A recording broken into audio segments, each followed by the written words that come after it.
खुदावन यीशु मसीह के नाम में आप सबकी सलामती हो। मैं आपकी मेज़बान नादिया वकास। आज का मौजू निहायत अहम है। जब औरत हामला होती है तो वो अपने रहम में पलने वाले बच्चे की तरबियत और रहनुमाई कैसे शुरू करती है। बाइबल हमें क्या सिखाती है। पुराने और नए अहदनामे की ख़वातीनों ने किस तरह अपने बच्चे को जन्म से पहले ही खुदा के कलाम दुआओं में रखा। आइए इस पर गौर करें। हम कलाम मुकद्दस में से सीखते हैं हन्ना की कहानी को। और उसने मन्नत मानी और कहा, ए रब्बुल अल्फाज, अगर तू अपनी लौंडी की मुसीबत पर नजर करे और मुझे याद फरमाए और अपनी लौंडी को फरामोश ना करे और अपनी लौंडी को फर्जंदे नरीना बख्शे, तो मैं उसे जिंदगी भर के लिए खुदावन को नजर कर दूंगी और उस तरह उसके सर पर कभी ना फिरेगा।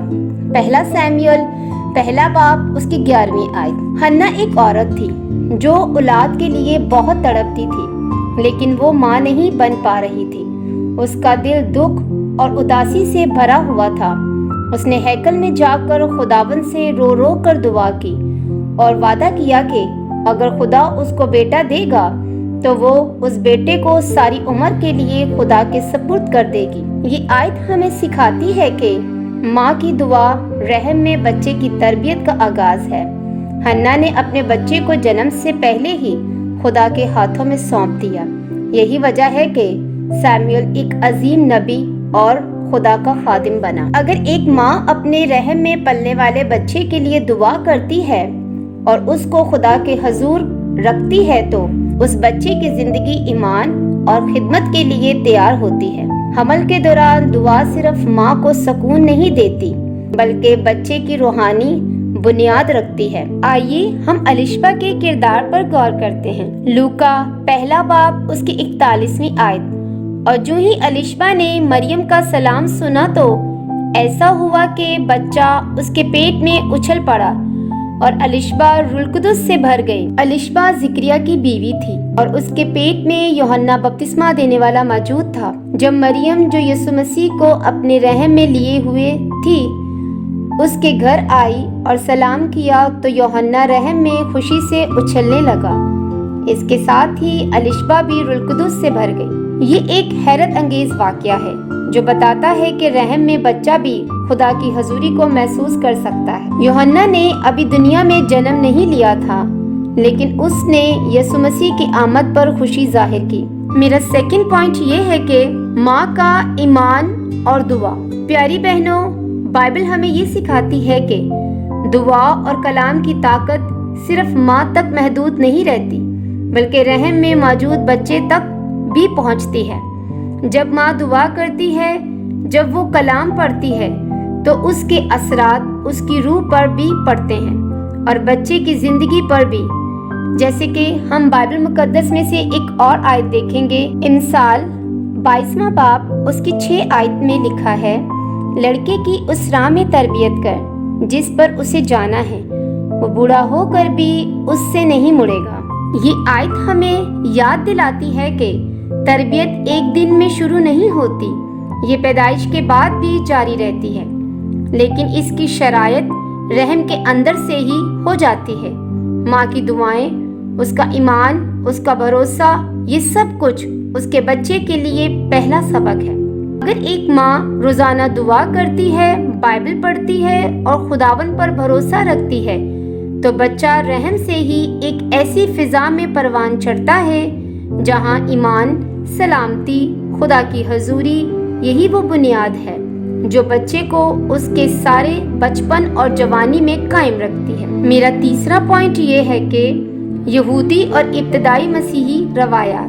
मेरी बहनों और माओं, अब हम एक निहायत अहम पहलू की तरफ बढ़ रहे हैं। ये सवाल अक्सर हमारे दिलों में आता है कि रहम के दौरान एक माँ किस तरह अपने बच्चे की रूहानी तरबियत का आगाज करे।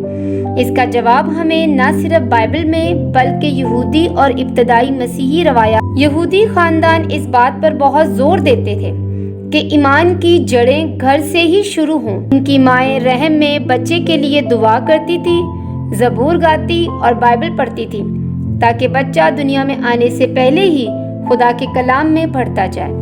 मेरा चौथा पॉइंट ये है कि اب ہم دیکھیں گے کہ ایک مسیحی ماں حمل کے دوران کون سی سرگرمیاں کر سکتی ہے۔ میرا پہلا پوائنٹ یہ ہے روزانہ دعا۔ دعا ہر مسیحی ماں کا پہلا ہتھیار ہے۔ جب ایک ماں اپنے بچے کے لیے برکت اور ایمان کی دعا کرتی ہے تو وہ اس کے مستقبل کو خدا کے ہاتھوں میں سونپتی ہے۔ دعا کرو کہ تم آزمائش میں نہ پڑو۔ لوکا 22 باب اس کی 40ویں آیت۔ میرا سیکنڈ پوائنٹ یہ ہے کہ کلام مقدس کی تلاوت۔ کلام خدا کی آواز ہے۔ جب ایک ماں روزانہ زبور یا انجیل کی آیت پڑھتی ہے تو اس کے دل کو سکون ملتا ہے اور رحم میں موجود بچہ بھی اس سکون اور ایمان کی فضا میں پروان چڑھتا ہے، جیسا کہ زبور 119 105 آیات میں لکھا ہے، تیرا کلام میرے قدموں کے لیے چراغ اور میری راہ کے لیے روشنی ہے۔ میرا تیسرا پوائنٹ یہ ہے کہ کلیسیا کی رفاقت، عبادت اور خدا کی حضوری میں شریک ہونا بہت ضروری ہے۔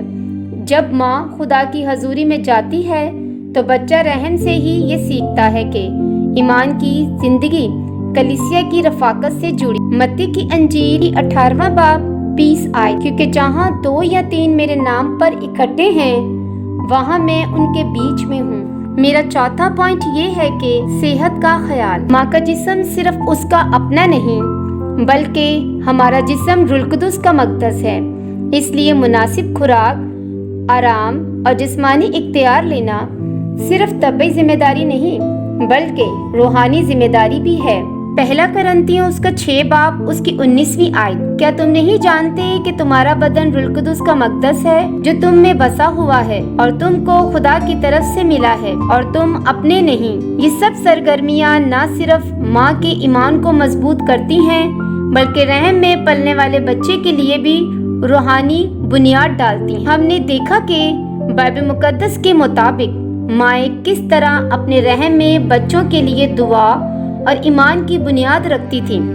آج بھی ہر مسیحی ماں کے پاس یہ موقع ہے کہ وہ اپنے رحم میں پلنے والے بچے کے لیے روحانی ماحول تیار کرے۔